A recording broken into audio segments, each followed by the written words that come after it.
I'm giving this lasagna a massage while preparing to announce I'm joining ISIS. Number 20, Matthew McConaughey. Today, Texan icon Matthew McConaughey is a beloved actor. But it wasn't always this way. In the 2000s, he was in a string of not-so-great projects. Looking at you, Sahara. So this made people like Family Guy question McConaughey's talents. In the episode Peter's Two Dads, his film failure to launch was used for a cutaway as Peter proudly told his Irish dad that he made it halfway through the movie. I just never managed to get my life together. Isn't that hilarious? You're cute. Done. But his more delightful cutaway was in The Former Life of Brian. Stewie tries to offend McConaughey as much as possible, but his laid-back attitude and general niceness frustrate the young Griffin. And I wish that you would get a heart attack. I totally feel you, man. Truth of the matter is, I don't like my movies either, but man, they just keep offering me money and I do it, and then I get to go around the world. I mean, do you see Sahara? Only when Stewie accuses him of sucking a donkey's derriere does McConaughey get stern, as though he's hiding something suspicious. Now, you can't prove that. Number 19, Kim Kardashian. Since leaving her mark on the public consciousness with the reality show Keeping Up with the Kardashians, Kim Kardashian has been a regular target of mockery for comedy programs. And in the episode Stewie's First Word, Family Guy took aim. After Peter finds a magic 8-ball, he takes its predictions very seriously. When Brian questions what it is, the patriarch gives a scathing double entendre. It's my magic 8-ball. This is the first black ball that Kim Kardashian hasn't played with. Later, after asking it a question that causes the toy to explode, we see a heartbroken Kardashian feel a disturbance in the force. Kim, what's wrong? A black ball went to waste. The show even took a shot at their confusing family tree in Island Adventure. So no way! Kylie Jenner and Tyga are no longer together? Splitsville, my friend. How did Robert Kardashian die? Guilt cancer. From what? Oh, boy. Number 18, Sean Hannity. The right-wing political commentator Sean Hannity is a divisive figure. After all, he has regularly promoted various conspiracy theories on his many shows. As such, Family Guy got really brutal about Hannity in the episode Adam West High. Peter, Quagmire, Joe, and Cleveland begin competing against each other in delivering the most insulting joke about a photograph of Hannity, focusing solely on his looks in the image. Who does he look like? I'm seeing Mr. Doubtfire. High-sodium Superman? He looks like an angry face drawn on a thumb. The richest guy at Rite Aid? Or the mayor who won't close the beaches in Jaws. The four spend nearly a minute roasting the commentator, each quip as vicious as the last. But this isn't the only big mention of Hannity. In a cutaway gag for Ocean's 3.5, Hannity is shown making a nonsensical argument to Alan Combs, who was subbed with Droopy. Sean, I don't know if that's true. You just contradicted me! You hate America! If I could just get a word in. You hate America! You like the terrorists! Well, I guess you're right again. Number 17, Gary Buucy. One of the most defining characteristics of actor Gary Buucy is his teeth. So Family Guy made his early references in the show all about that. For the episode Partial Terms of Endearment, Lois is shown what a love child between Hilary Swank and Buucy would be like, showcasing its massive gnashers. Example, here's what happened when we fertilized an egg from Shelley Duvall with a sperm from James Blunt. Here's Hilary Swank and Gary Buucy. But more infamously, the Road to the North Pole episode changed tack and focused on Buucy's history of substance use disorder and erratic behavior. Stewie sets up a cutaway involving reality turning its back on Buucy. When we then see the actor, he's in a rundown bathroom, asking into a mirror in first person about how he's doing, only to have a disturbing clown respond with positivity. He just turned his back on me, the way reality turned its back on Gary Buucy. How am I doing today, Gary Buucy? You're doing great! Good! Then I'll keep it up! Number 16, Ellen DeGeneres. Family Guy has taken shots at the once uber-popular talk show host Ellen DeGeneres, usually at her presenting style. For example, in And I'm Joyce Kinney, they joke about her speaking over her guests, then not saying anything when they stop. I think there's like something in the air, like smog or pollen or pollinated smog or... Are you just going to talk over everything? I love talking on TV. I'll do anything to talk on TV. When the allegations came out about her show having a toxic working environment forcing its cancellation, the writers chose to highlight this for the episode A Wife-Changing Experience. Using the template of a sad Sarah McLachlan animal donation commercial, this parody version featured the production staff for The Ellen DeGeneres Show. And for just $1 a day, you can help save one of these abused and terrified grips from The Ellen DeGeneres Show. One highlight has a camera operator picking up a spilled sandwich that was batted from his hands by the angry host, supposedly. It really makes us want to send cash in. Number 15, O.J. Simpson. Many were in shock when former NFL star O.J. Simpson was found not guilty of the murder of Nicole Brown Simpson and Ron Goldman in 1995. This opened a massive amount of controversy that comedy shows have been feasting on ever since. And Family Guy has done just that many times. I'm telling you, Juice, she's screwing around behind your back. And if I were in your Bruno Marlies, I wouldn't stand for it. Another Mai Tai? But the most memorable was the episode The Juice is Loose, which features a parody of Simpson throughout. Peter is convinced that the former footballer is innocent and does his best to change the minds of his family and neighbors. And it all goes well, until the end when, out of nowhere, Simpson fatally stabs 3 people before running off, causing an angry mob to follow. Oh, I guess he did do it. Number 14, Kanye West. The rapper, especially in his later career, has been a smorgasbord of comedy for Family Guy to pick through. If it's not West's turbulent relationship with Taylor Swift, it's his more erratic behavior the writers have highlighted. In the episode Married with Cancer, Quagmire sets up a cutaway by stating Brian's bachelor party will be crazier than whatever West's doing. Cut to the rapper massaging a lasagna as he's covered in sauce and cheese. I'm giving this lasagna a massage while preparing to announce I'm joining ISIS. Thank you for your interest. Another delightful yay nod is the Kanye Canes in Don't Be a Dickens at Christmas, which utter whimsical West-esque sayings as they're placed in the family stockings. Mark Zuckerberg promised he'd give me $50 million, fam, but then he welched and I'm penniless. Kanye is the greatest. Kanye drops the latest. There can be no debaters, and Kanye got the status. Number 13, Kevin Spacy. $10, $5, $8 and I'll do it. Fine. With hindsight, this 2005 joke in the episode Don't Make Me Over raises a lot of questions. Did the writers know about the allegations even then? Or was it just a coincidental jape? For those who don't know, Kevin Spacy was accused of various harassment and assaults. The baby Griffin accepts a bet to do a dare. He proceeds to run while yelling that he escaped from Spacy's basement. Another Spacy dunk is in HTT Pete. The TV show's a parody of The Avengers called The Offenders. It features a team of disgraced entertainment figures like Roman Polanski, Bill Cosby, Harvey Weinstein, and of course, the American Beauty actor. I gathered y'all together, Kevin Spacy, Roman Polanski, Woody Allen, Steven Seagal, Matt Lauer with the pudding pop. Number 12, Tom Cruise. Family Guy really enjoys mocking Tom Cruise. In the episode Lois Kills Stewie, they do a skit involving Katie Holmes' ankle bracelet deactivating. So she escapes Cruz and frees skimpily dressed men in a cage. I love you, Katie. I love you too, Tom. Oh my God! I'm free!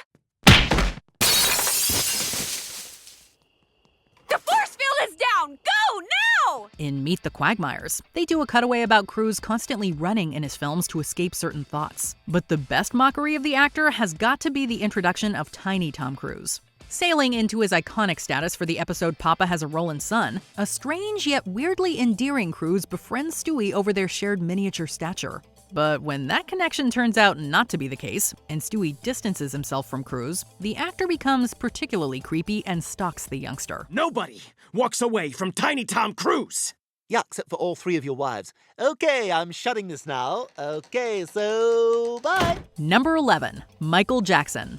With the rumors and then the court case that led to him being acquitted of all charges, Family Guy has dabbled in dark humor when it comes to Michael Jackson.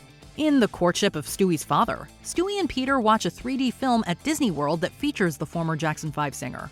As they comment on how lifelike he is, he turns out to be entirely lifelike. Wow! It looks like Michael Jackson's coming right at me!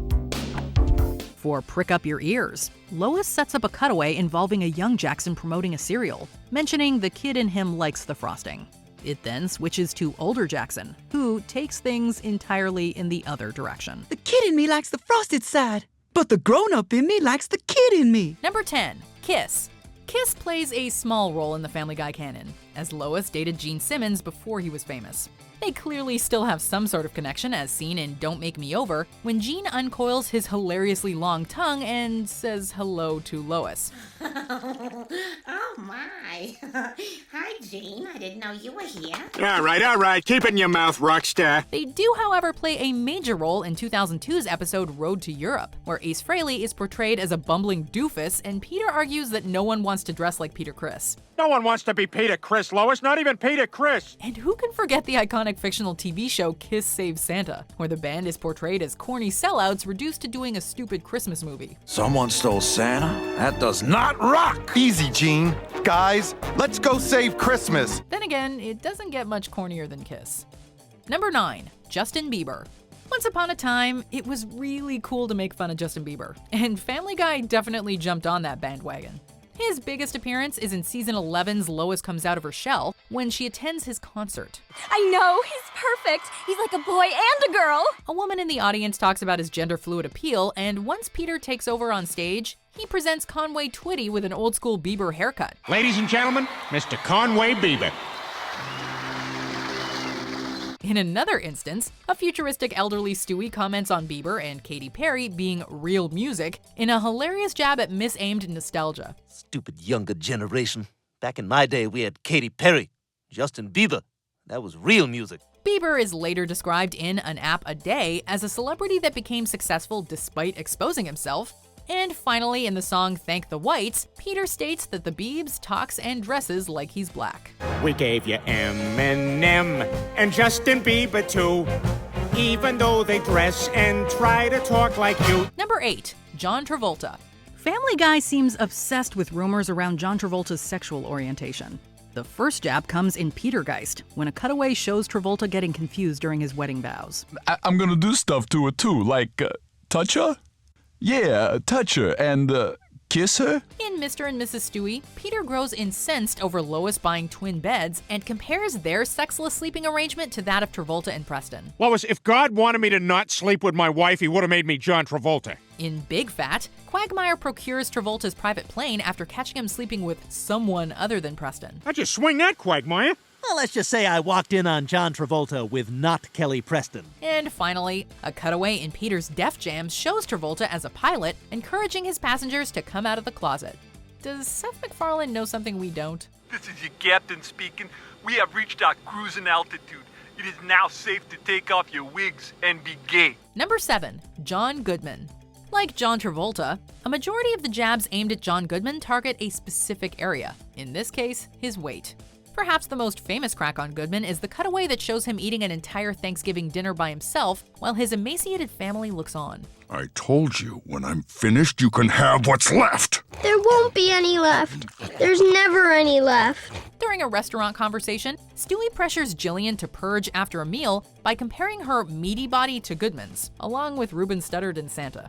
Just saying you look jolly, like Reuben Studdard, or John Goodman, or Santa. Oh my God.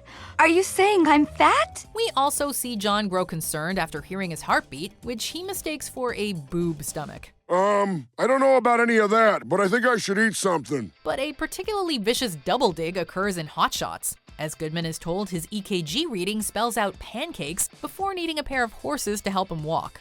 It's mean-spirited as hell, but what do you expect? This is Family Guy. I'm recommending you go on a strict diet immediately. Nope.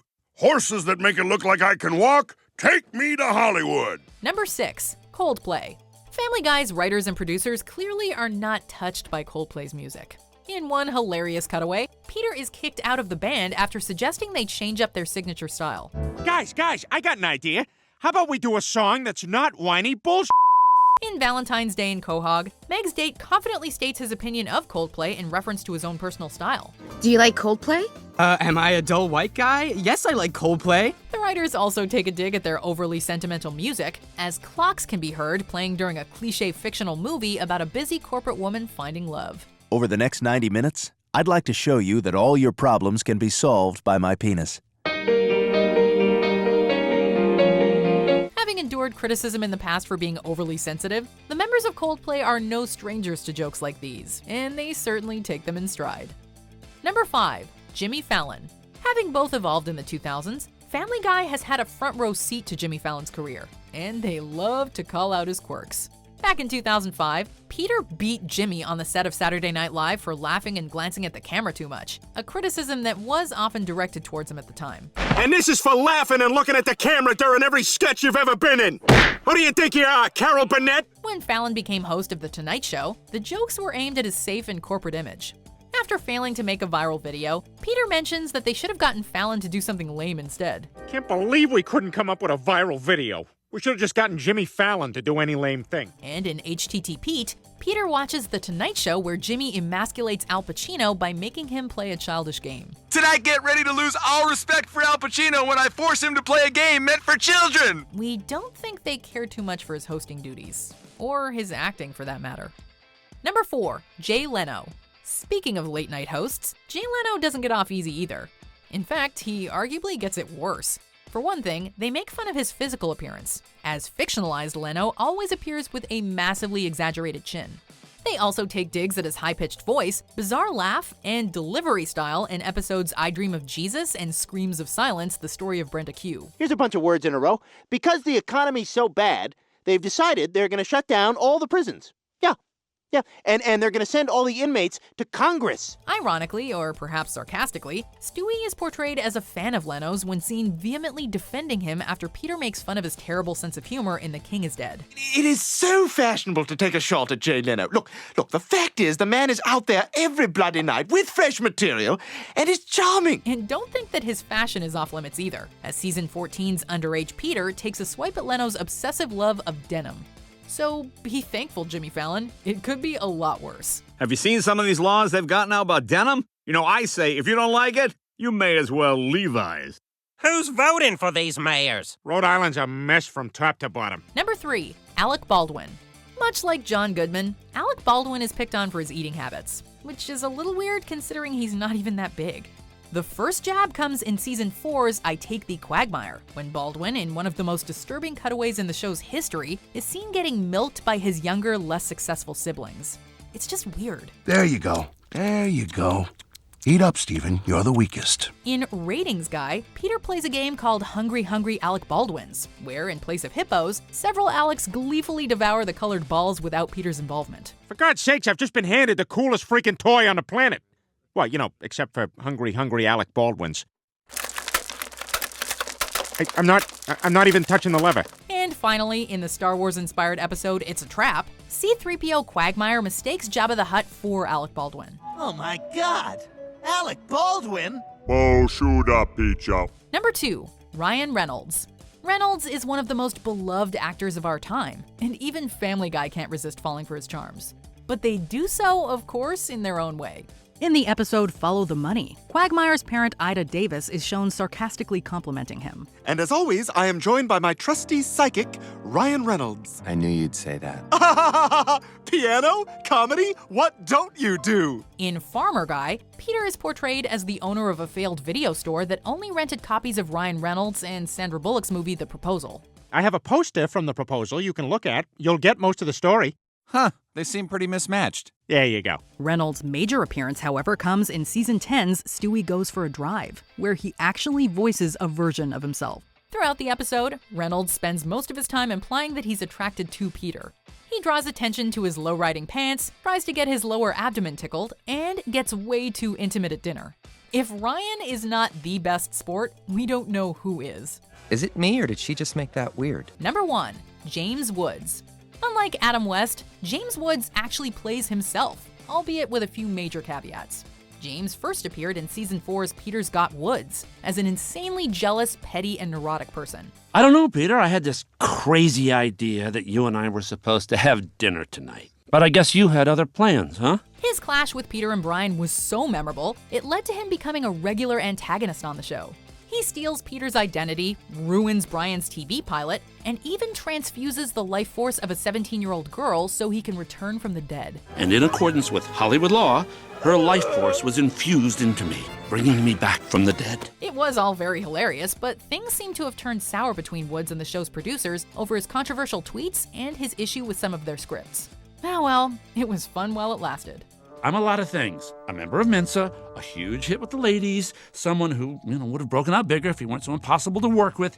Did you enjoy this video? Check out these other clips from WatchMojo, and be sure to subscribe and ring the bell to be notified about our latest videos.